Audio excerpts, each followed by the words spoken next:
Welcome friends, welcome to engineers academy. चलिए अपना आज का टॉपिक लेते हैं equivalent area of a compound section. जैसे कि हमने लास्ट लेक्चर में देखा था कि कंपाउंड सेक्शंस क्या होते हैं। कंपाउंड या कंपोजिट सेक्शंस ऐसे मेंबर्स होते हैं जो दो या अधिक मटेरियल से बनते हैं और वो डिफॉर्म भी एज अ सिंगल यूनिट की तरह ही होते हैं। एज अ सिंगल यूनिट की तरह मतलब उन दोनों का डिफॉर्मेशन सेम होता है, या आप ऐसा भी कह सकते हैं कि दोनों में स्ट्रेन सेम होगी। आज हम जो टॉपिक देखने वाले हैं वो उसी से रिलेटेड है। क्या होता है, कई बार it is not possible to calculate stress for a single material alone. मतलब ये एक टाइम कंज्यूमिंग जॉब बन जाता है कि पहले एक मटेरियल का स्ट्रेस निकालो, फिर दूसरे मटेरियल का स्ट्रेस निकालो। तो टाइम बचाने के लिए हम क्या कर सकते हैं, या हमने क्या किया, उन दोनों के बीच में एक को रिलेशन डेवलप किया, जिसकी वजह से क्या होगा कि सिर्फ एक फॉर्मूले से आपका एक मटेरियल का स्ट्रेस निकल जाएगा और सिमिलरली मॉड्यूलर रेशो का जो अपना फॉर्मूला है उससे आपकी सेकंड स्ट्रेस निकल जाएगी। तो ये काफ़ी आसान हो जाता है जब आप कंपाउंड सेक्शंस के प्रॉब्लम सॉल्व करते हैं। जनरली गेट और आईएएस में क्या होता है कि टाइम कम होता है और आपको आंसर्स बहुत जल्दी जल्दी चाहिए रहते हैं, तो वहाँ हमें ये फॉर्मूला या ये कोरिलेशन इक्विवेलेंट एरिया का बहुत यूज़फुल है। तो चलिए आज जानते हैं क्या क्या होता है equivalent area of a compound section. तो जैसे कि आप देख सकते हैं, हमने एक डायग्राम बनाया है कंपाउंड सेक्शन का। इसका ओवरऑल एरिया है ए और उसमें एक री किया था हमने स्टील का, तो area of steel A S. So suppose overall area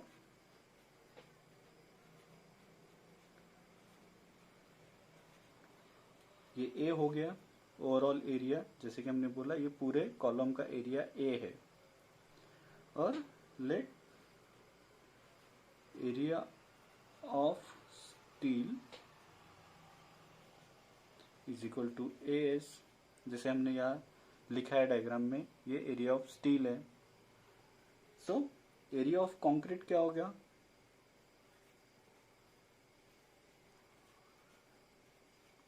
area of concrete इन दोनों का एरिया माइनस करके जो एरिया होगा वो एरिया ऑफ कंक्रीट होगा। Area of concrete A C is equal to A minus A S. ये total area A minus area of steel, तो बचा कौन सा, एरिया ऑफ कंक्रीट। चलिए ले लेते हैं, इन दोनों की स्ट्रेसेस भी ले लेते हैं। जैसे let sigma S and sigma C are stresses in steel and concrete.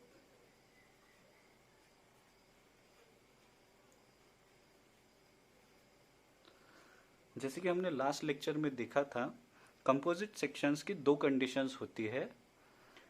First condition ये होती है कि इन दोनों में स्ट्रेन इक्वल होता है, या आप कह सकते हैं दोनों का डिफॉर्मेशन सेम होता है। और दूसरी कंडीशन ये होती है कि ये दोनों टोटल वेट शेयर करते हैं। तो फर्स्ट कंडीशन लेते हैं स्ट्रेन वाली, कि क्या होगा, स्ट्रेन इन स्टील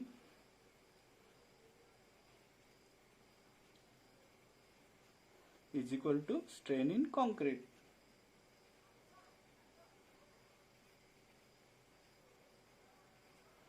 तो स्ट्रेन इन स्टील क्या होगा, स्ट्रेन क्या होता है, it is the ratio of stress upon Young's modulus.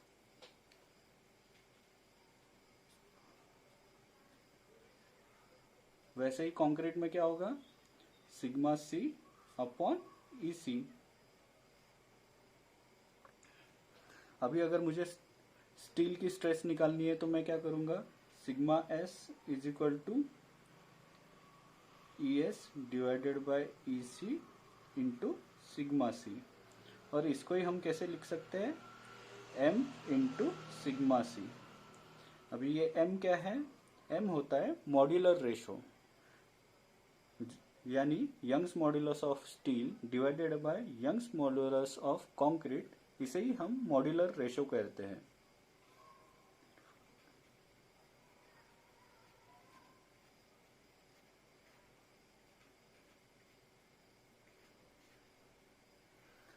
ये तो हो गई पहली कंडीशन कंपोजिट सेक्शंस की। अभी दूसरी कंडीशन क्या है कि ये दोनों लोड शेयर करते हैं, यानी load on steel plus load on concrete is equal to क्या होगा, टोटल लोड। यानी लोड ऑन स्टील क्या है, PS plus load on concrete PC is equal to total applied load. अभी लोड को हम कैसे लिख सकते हैं, लोड कहाँ आता है, stress is equal to load upon area. So अगर लोड लेना होगा तो हमें क्या लेना पड़ेगा, स्ट्रेस इनटू एरिया। तो स्ट्रेस लेते हैं स्टील की sigma S into AS plus sigma C into AC is equal to P।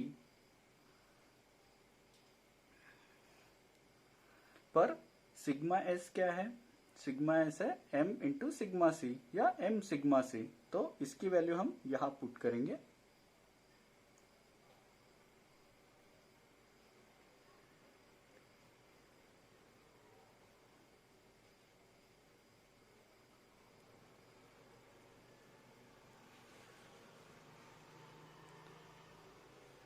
अभी देखिए इसमें सिग्मा सी कॉमन है, तो इसको बाहर ले लेते हैं।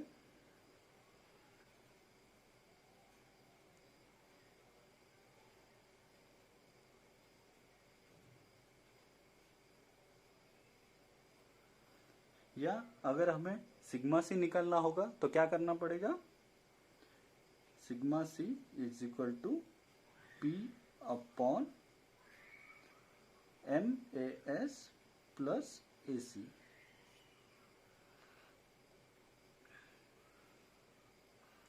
बट जैसे कि हमें पता है AC क्या है हमारा, ये देखिए यहाँ ऊपर लिखा है हमने, AC क्या है हमारा, A माइनस AS। तो इस AC की वैल्यू हम यहाँ पुट करेंगे।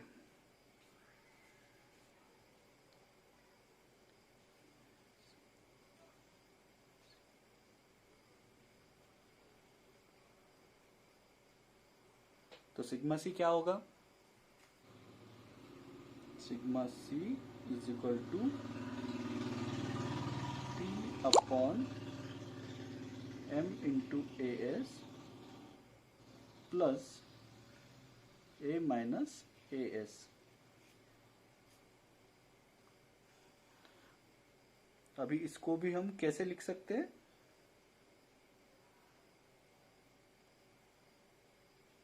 P upon A plus M minus 1 into AS। यहाँ AS है, हमने इसको कॉमन ले लिया तो क्या आएगा, M माइनस 1 प्लस A।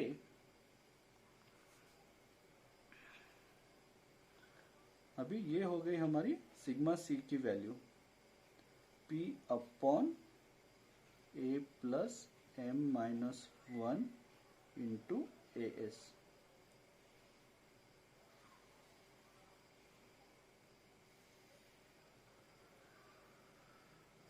जैसे कि आप देख सकते हैं हमें यहाँ सिग्मा सी मिल गया, और वो भी ऐसे मिला कि हमें स्ट्रेस इन स्टील निकालने की जरूरत नहीं पड़ी। स्टील का स्ट्रेस निकालने की जरूरत नहीं पड़ी, सिर्फ उसका एरिया मालूम होने से हमने कंक्रीट का स्ट्रेस निकाल लिया।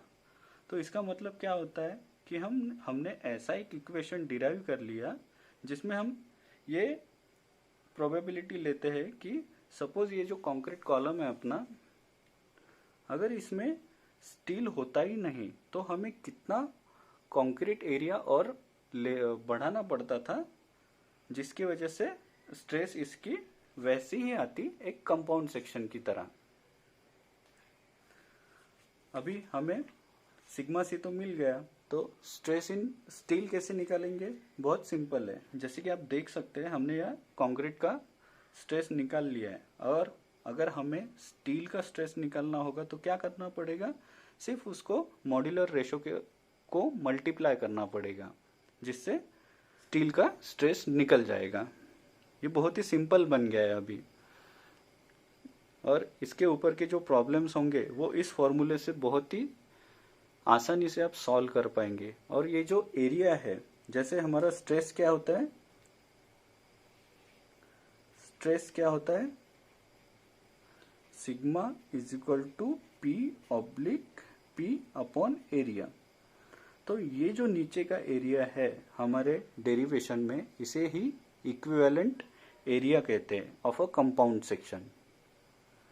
ये जो एरिया है A+m-1 इंटू AS, यही है आपका इक्विवेलेंट एरिया।